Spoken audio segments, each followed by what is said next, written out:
pour te CNIA quoi fonctionner comme ça fait CNIA comme devant un fait accompli. Donc dans mon coup c'est un sujet il y a dialogue on a tout le monde était ni dialogue que nous rejoint Makamba CNI puisque Makamba y a enrôlement et électeur il y a mon coup tout CNIA bani ko ça là déjà. Makamba y a fichier électoral CNI c'est bani yango.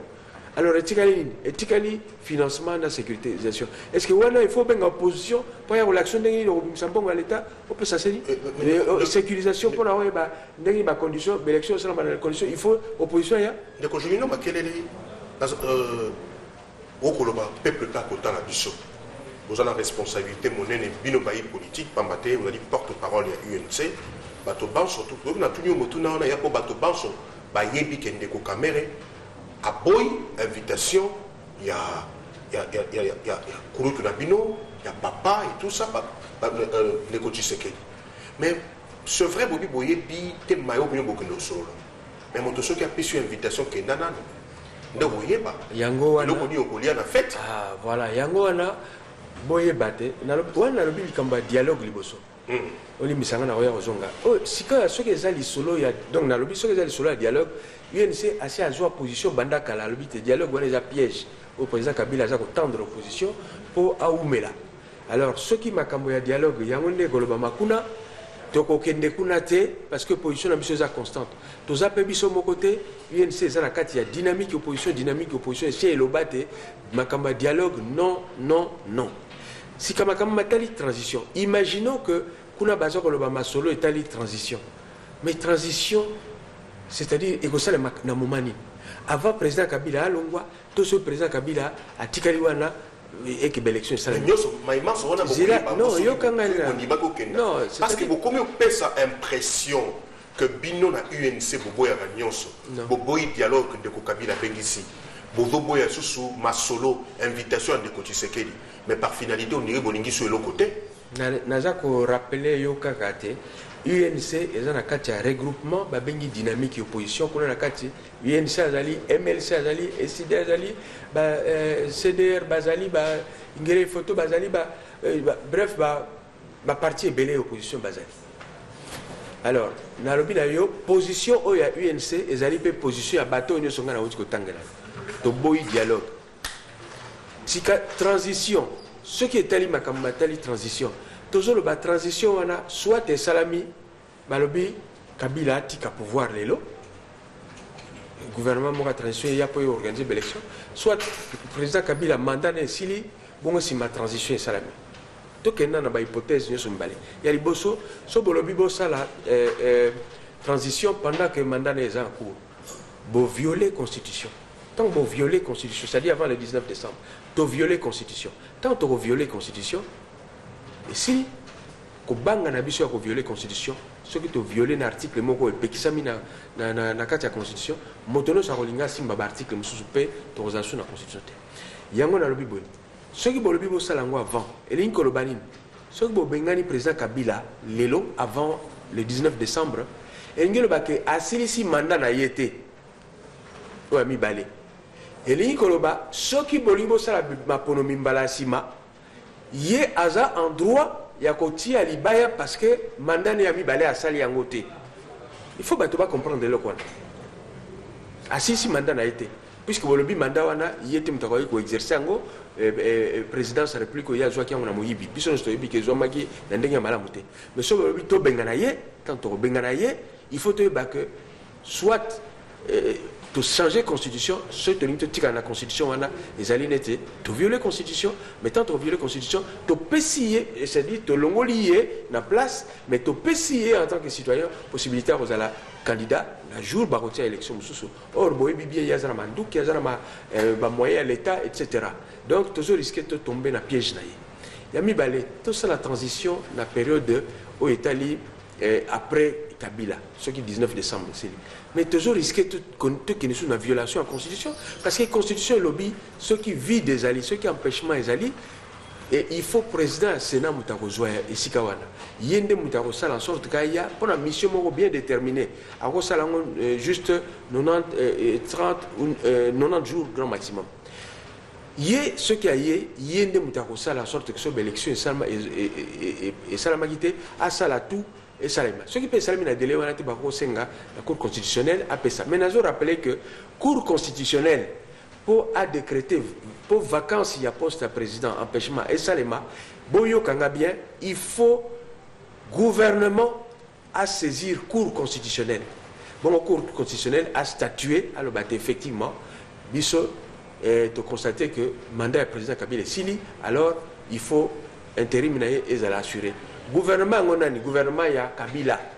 Bande ko toujours raisonner que le président Kabila na gouvernement ba sengi Cour constitutionnelle a lobaté mandat du président Kabila est sili effectivement le 19 alors si quoi vacances est commis. Donc ce lobby et ça les mandé wana boulot ezali parce que gouvernement il y a président il y a matata pogno ce qui est kaka ye akolingana ye ko senga yangote. Par contre ce opposition lobby na ndenga ya boulot yek tous doit pouvoir wana to zo na forme o eza prévu na mobeko likunzite.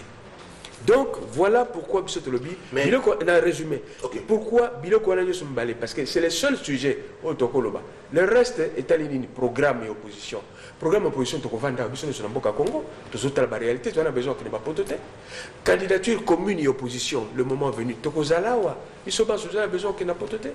Donc, on comprend que l'UNC a lobby non, puisque l'UNC a la logique. Alors, qui déjà boui ma dialogue à travers dynamique de l'opposition, a boui ma transition à travers dynamique de l'opposition. Maintenant, na kati ya dynamique de l'opposition, point de vue est belé. Biso, dans un kati wana point de vue à majorité, na kati ya dynamique de l'opposition et lobby ton dimi invitation à Papa Tshisekedi, mais il faut to tinda batonabiso ya dynamique, ba émissaire 5 ou 7 ba kende kuna et pas ya Papa Tshisekedi ba yoka nini tutindiko ba yoka nini Papa Tshisekedi alingi koloba na invitation na ye ba participer te parce que ce que qu'on participer ça tu te changer position mais zela alors tant bango ba okende ba kotuna Papa Tshisekedi na bato bazo financer opération ba lobi ba kotuna bango makambo to bengami awa ezali nini dialogue transition to eloko mosusu bango bakozwa eya biyano ntango bakozwa biyano baye nango na dynamique awa dynamique est statué soki toza prêt tondima perspective wana ya kosolola masolo oyo na Bruxelles bati à l'ordre du jour. Donc vous comprendre que point de vue nabiso est cohérent. UNC alobaki dialogue ya boyango, transition boyango, dynamique de l'opposition. Oui, ils ont ba MLC, ba SID, ba CDR, ba parti belé, ba professeur Kalele, ba Puela, bref, ba parti belé, tolobaki toboyi na ba kiakwama etc. Toboyi dialogue, toboyi transition. Mais le colatosa respectueux, il y a vieux, de lobby, de la délégation. Et la décision, il y a dynamique. Batouana, Babani Kokende déjà, presque, on souci bakei.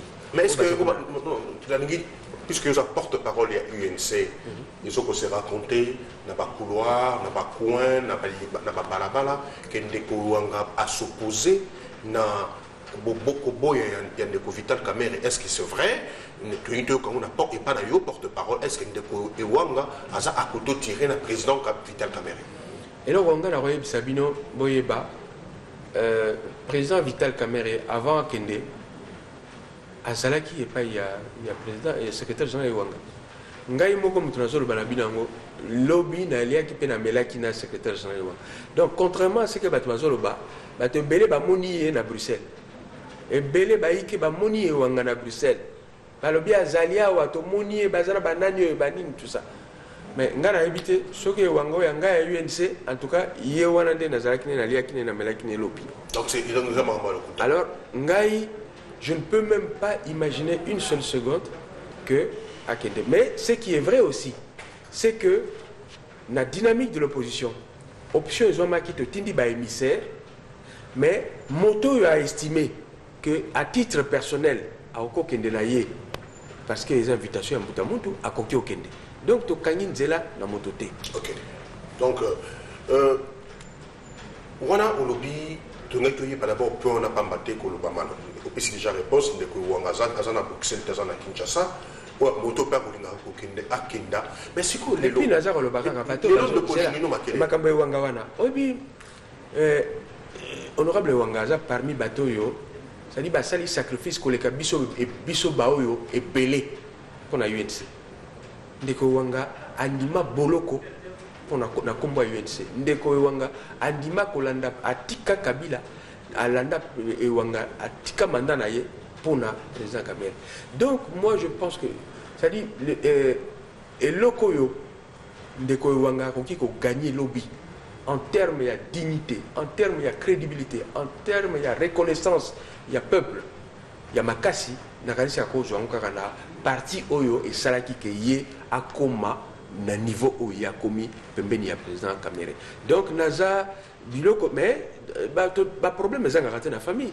Partout ils allaient perdre oyo ka mova nani mina kuna na bosha baza ko kanate OK na MLC o mbemba na soki mina loi ka ba ko kanate biloko wana ezala kanango na ba parti na biso eza ba parti eza composé des êtres humains mais la force tozana ngo ezali ya koluka ko laver linge sale en famille.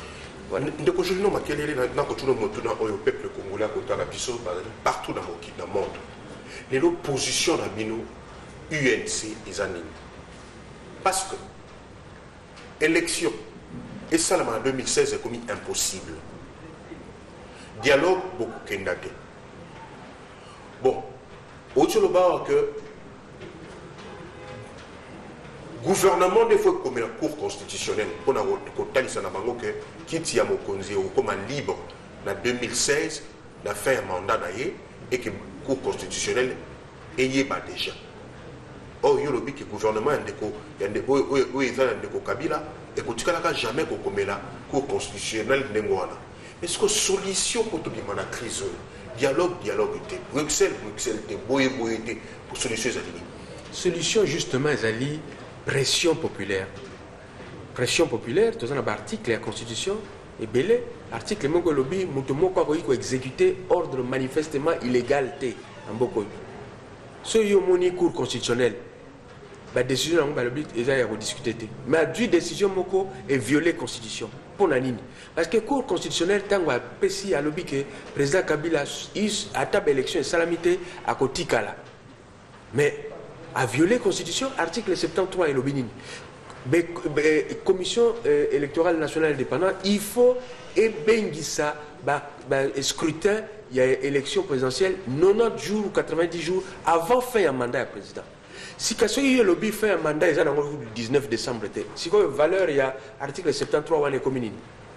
Et pour dire que Makambo n'a pas solo basé, boutique qui a pas na bango, tout ça là qui mikoleleki, il a de bonne foi, je pense, à démentir ngate l'honorable Chadari, tout ça là qui n'a na forum mais qui organisé par Senko, et ça là qui n'a yé, ça là qui n'a président Kamere, et ça là qui moi batebele.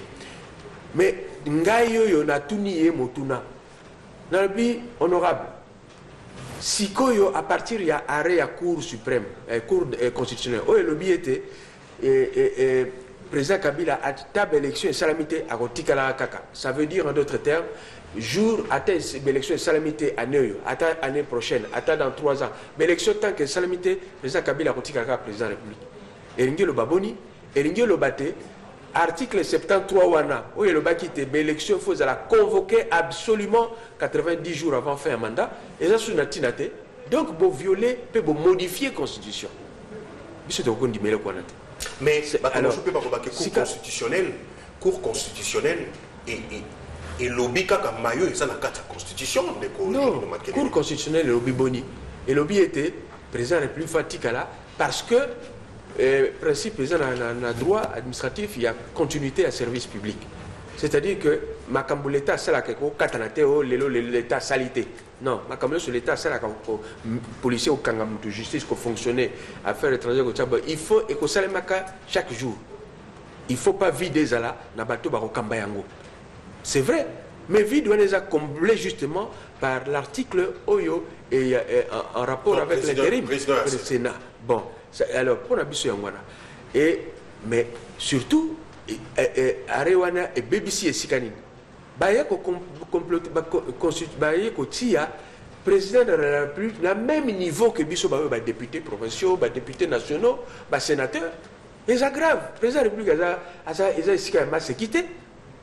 Yango wana constituant oyo bato basaki constitution, balobaki président de la République lokola bamboka nyonso ezali la démocratie parlementaire ou régime présidentiel ou semi-présidentiel. Le président wana za moto bako élire ye na ensemble ba congolais. Ensemble pour avoir la vous ya makasi pour avoir exercer. Yem tatali garant ya constitution. Yem tatali garant ya bon fonctionnement de l'institution. Yem tatali défense nationale, intégrité à territoire. Donc à ça moto moko on comparer na député provincial na député national na sénateur parce que deuxième observation, ba député na ba sénateur bango constitution le baté au mandat na bango ezali il y a 5 ans mais renouvelable sans limite. Ngai député provincial, ceux qui lelo, nazalaki lobby nazalaki élu, na tiliba lelo, ceux qui nzamba sungi tena le kanaleki, 5 ans après ceux qui naie peuple alingi ne ka ngai na tili sous liba na rotiaka à l'infini. Mais o ya président de la République différence wana za monene pour te bailler que place wana ya homme de bimsa nungu bat ba kolinga ba bomana po batikala na ndenge par rapport à 32 ans to vivre il y a passé constituant à bloquer yango a verrouillé yango alobi kuna mandat ezaka 2 fois 5 ans. Alors il y a que nous comparer situation il y a président de la République naba. Et puis le seul la seule institution ou la seule fonction publique où la constitution a bloqué délai alobi pour la président de la République il faut 90 jours avant l'élection, avant fin mandat élection salama. Baloba yangote, biso na député provinciaux nationaux, baloba nulle part que 90 jours avant fin mandat, il faut passer la constitution. Donc c'est dire que le peuple azalaki conscient que poste wana yango poste l'équipe à poste nyoso. Donc au traité yango la légèreté tene cour constitutionnel traité yango. Donc voilà to lobi biso et loko wana to boy yango to boy dialogue, to boy transition, mais et l'autre c'est la voix du peuple. Donc ça, on peut y a comme mais ndenge ba komiawa. Surtout moni moto aligné ko exercer pouvoir en violation à la constitution. Parce que maintenant yo balobi ça 2 fois 5 ans et sili. Et sili. Alors yo zo le non ngai na tikala nano en d'autres termes okoki omi pesi a mandat ya sikayo moko parce que yo kaka moto ko pesa mbongo na seni. Donc, il y a comme tu as une élection, il y a une donc, ce qu'on a été au Pessambon, la CENI, élection aux Alaté, au cours de 5 ans, 10 ans, 15 ans. Il faut le peuple à comprendre de l'eau comme il y a un absolu lobby, non. Pression, il y a rue, et qu'on a tel que, ce que continuer pression, que le président Kabila va comprendre que, et, madame, dans l'avenir, n'a beaucoup de vivre, madame, plus tard, que Naloukana a affronté la population. Dans ce cas, il y a un gouvernement qui a obligé tika. Dans ce cas-là, alors, gouvernement oyekoya ou bien oyaye na pression sur le président Kabila Albi na tika mandaranga et gouvernement oya saisir cour constitutionnelle ba rotia ndeko journée makelele motuno na rotuna yo na qualité na yo économiste motoyo ayebi makamati mbongo et puis vous appelez côté juridique ba juriste les lois yo tani combat gouvernement na assemblée nationale ba député ba bengisaki ndeko matata pour kotalisa ndenge nini ba reprocher ndenge nini budget est mal reparti na Sénat na mokolo ya lobby ndenge moko batalisaki na ndeko matata boni budget est mal reparti gestion ndenge kosala mais ndeko matata le premier ministre ya lobby que budget ya mboka ozaki 9 milliards il faut réduire en gros ok pas maté mbongo na kisi ya l'état ezali te pona kosa ma misusu donc to yeba lelo peuple congolais petit peuple ou bataka ba mission na biso ba bosolo ko sembo ba honnête bazar réparti dans le monde est-ce que et koki pe ko sala lo lenge wana que en cours il y a budget en cours pas soumettre en réduction et ça les marque. D'abord, on a précisé que si qu'un économiste est NASA fiscaliste, okay. Il y a l'école Solvay, il y a l'ULB, et puis Nazali, criminologue aussi, licencié toujours dans l'ULB. Na Koloba Boye. Mobe Kolikundi na biso et Loba était ce qui gouvernement yem ta kambaka mboka na kita mboka. Amoni te mbongo yo peuple a autorisé ya salela mbongo yango yango babengaka budget, c'est-à-dire le gouvernement lobi pongai peut na salela mosala ya bana Congo naza na besoin de 100 francs. Mais ce que lobi naza na besoin de 100 francs ba dépense yo ngosela la bana Congo, il faut yape oyebisa bato 100 francs ngo e outa wapi.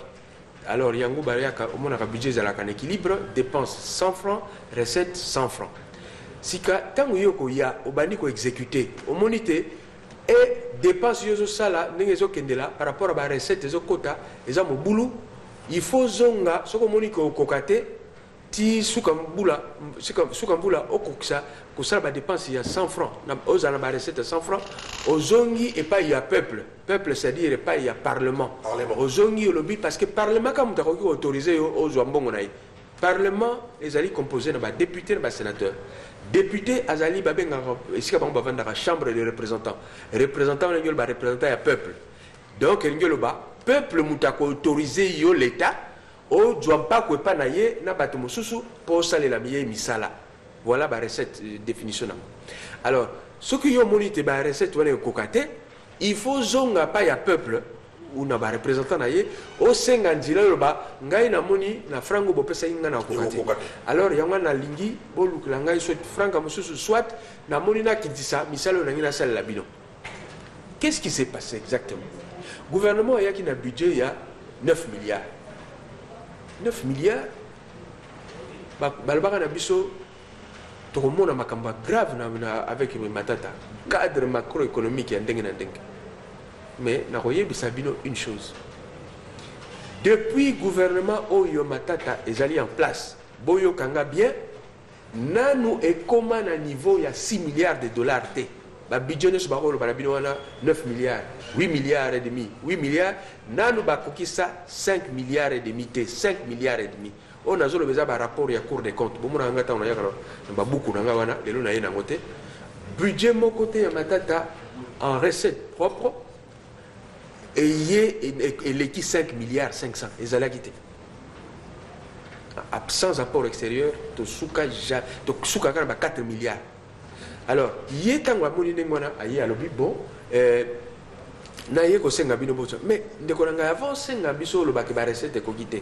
C'est vrai ba raison ezali so totali cuivre ba cours ezala kala à peu près ba $7,000 la tonne et métrique et comme alelo à peu près na ba 4,000 temps chose qui ne vers 3,000 ba cobalt et comme à peu ces ba 27 et comme tina ba $13 la livre ba pétrole baril qui tina ba $40. Biloko wana so na yebi yango moké parce que j'ai été directeur à la GECAMIN Europe donc na yebi biloko wana. Mais gouverner c'est prévoir. Tant que la recette wana ezalaki malamu, il fallait bomba ba bongo mususu. Ba sali yango te. Tant que la recette ezalaki malamu, il fallait bo salela la dépense et sengeli ye salema.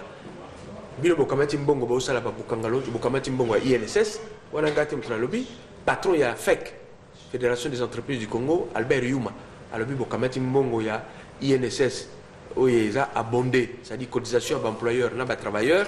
Oyo ba bomba rapport on peut ça ba retraite ya bata so ba retraité ba yoki ke mbongo na bango na ba le yango déjà yango mtezo somba ba avion na ranse ko zala likamus bokamati mbongo wana bosaleli bokamati dette intérieure oyo bato yo ba beta misala na bango ya ndenge na ndenge ba sala ba prestation pa ya l'état ba sala ba fourniture ya biloko pa ya l'état bo lobi po bango baza na Congo to baza ba congolais ba rejoindre rien mais ce que zalaki ba mboka pa ya compagnie étrangère mais le bozong si bango mbongo. Donc tout ça est créé des équilibres mais surtout recette coulage ba recette c'est-à-dire fuite qui moyibi ezo utawa ndeko nanga ba bengi loko ba bengi na parafiscalité arrangement fiscaux ya minene au moins na mutu tel compagnie tel ezalaki na nyongo ya fisc ya DGI ya DGRAD ya montant moko lokola $10 millions $50 millions pour affouter pendant une certaine période ou bien affouter na retard ou bien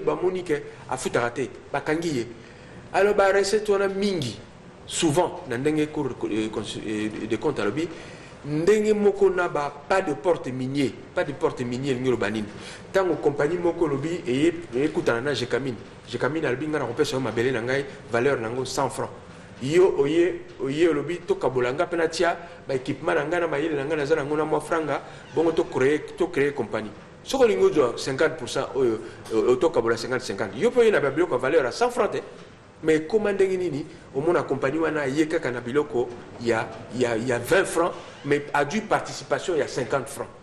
Ou alors, bah, pesi ordre na jekamine, bah, dévaloriser, bah, actif wana. C'est-à-dire, bah, loba, ma belle yo, oh, biso tomonique sur 10 ans, et comme il me biso 10 milliards de dollars, ordre ye, bah, lobi, na bata jekamine, bon, loba, ça 10 milliards, te valeur, na moza 1 milliard. Comme ça, bah, ton temps, bah, y a 1 milliard, bah, on paye 1 milliard, na 1 milliard, bah, comme 50-50. Or, bah, toi, na, valeur, on a, ma belle, ça, na, donc, bref, pas de porte, les aragani, les aragani, tikoya, mbongo, ya, opesa, pour na, okangalopango. Voilà, yang, bah, bengi, na droit minier, pas de porte. Mais bambongo wana so totali na yebi ba compagnie belé et fouti ba pas de porte. Pas de porte on est l'équipe et quoi pas j'ai communauté et continue à compte à l'état et l'équipe wapi na ba compte ba bengi compte parallèle il y a l'état. C'est-à-dire compte moko na loi na biso relative aux finances ba bengi yango l'OFIP finances publiques ba bengi yango l'OFIP et lobby l'état qui aux akara na compte moko compte wana pe ba fungola na banque centrale. Compte wana mutakopé sa signature na kati kaka ministre de finance. Lelo l'état comme il va compte belé l'état. Et comme il coule ndenge nini wana nazo ba lelo makamba cour des comptes nazo bangela ngo mutute parce que nazo ba document cour des comptes. Ba pesi ordre ba mandaté batu songolo pakala ba fungu ba zala na signature na ba compte ya l'état kuna na compte moko ba funguli à part compte principal. Batu wana bango ba signer makambo l'état aligna ça et la makambo soso batu l'état yebité mais manso zo ko ba preuve na zana biloko rapport ya cour des comptes mutako ko intimider ngalo bananga contraire azate biso tanga na UNC Vital Kamerhe Alba n'affirmez jamais ce que vous ne pouvez pas prouver donc ngala zo ba selon rapport ya cour des comptes ba compte parallèle alors ba mbongo wana zo kende kuna yango bazo tongila bino ba biloko ndenge na ndenge surtout mususu baza ko liango obino bozo monate. Mais ce que dans l'État, à la fois dépenses aux alliés à caractère social, quand on a salaire, il y a des fonctionnaires, la bourse, il y a des étudiants, transport, il y a des hôpitaux, au sein de la bio, comment on appelle ça en communauté? Bon, salaire de l'hôpital à cinquantenaire, et il a coûté près de 150 millions de dollars.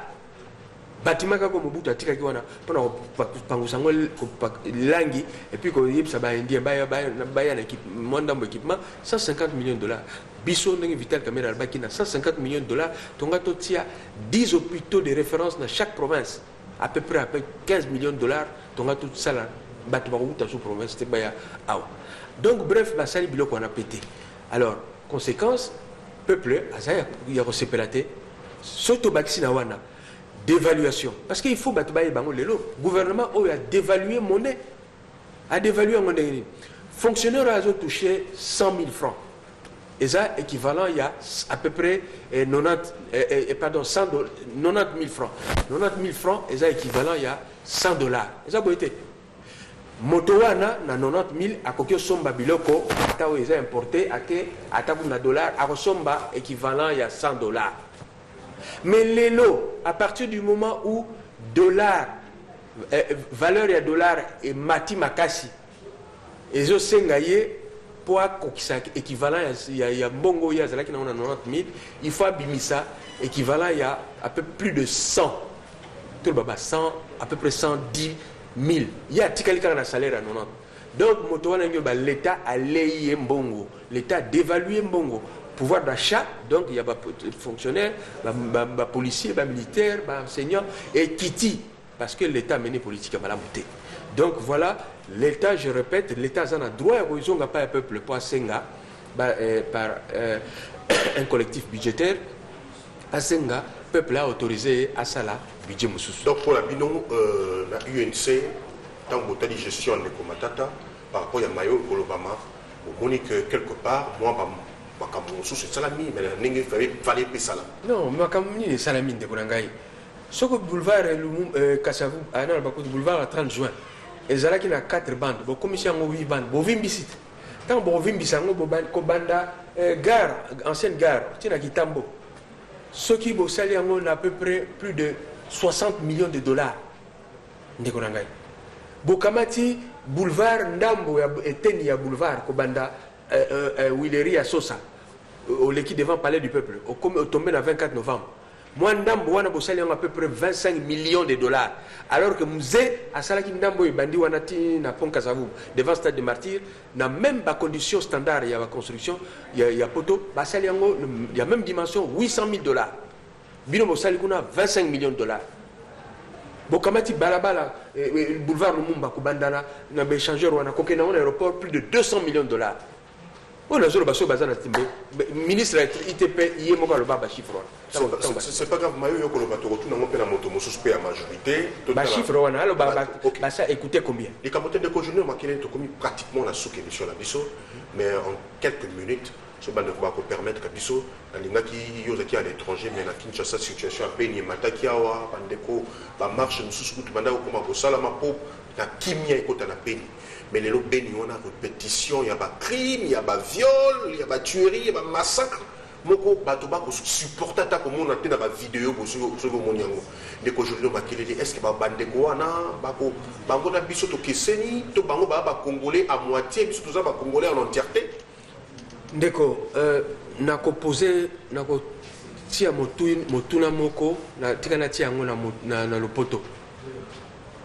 Messieurs, vous qui nous gouvernez, combien de morts vous faut-il pour que vous vous rendiez compte que la situation est dramatique à Beni? Combien de morts? Parce qu'il en meurt tous les jours. Des gens meurent tous les jours à Beni. Alors, depuis Boyebi Makambango, ça fait des années. Les plus hautes autorités de l'État, Bakenda Kuna, fait ma promesse. Oh, si Marangaya ou Abogomona, Bakokima, Bakokota Zamba, Bakatambango. Mais Soukanango, Vital Kamere a joué initiative ya contacter notable na cadre ya Grand Kivu notable à Kivu ya ki balobi ba saisir a sali mo banalise banini bango nyo sona batona ba misi ba piste de solution na ba notable à Kivu. Vital Kamere a conduire bango ti pas ya premier ministre a conduire bango pas président de l'Assemblée parce qu'il est républicain a dit que ba solution ou tana yete mais ou tana l'état mais tino depuis wana ça fait 4 mois. Bongo simatozo kaka lelo au l'Assemblée nationale bazo poser question na ministre bongo simabazo bazo zela ce qui assemblée décider nini avant ba agir non tozalaki ba yebi ba problème wana to yebi ba complicité zali bazo tirer ba ficelle et puis ceux qui botina commandement na bongi cité kuna eza mobulu mais malheureusement boyebi que commandement ya ba côté wana so botika ka vaillant congolais lokola ba Mamadou ba Baouma ba Mbouza mabe suka bazo suka mabe. C'est ça le danger. Alors pour la ressource qui s'en dégonne seulement na zonga qui mena tiki Kinshasa te.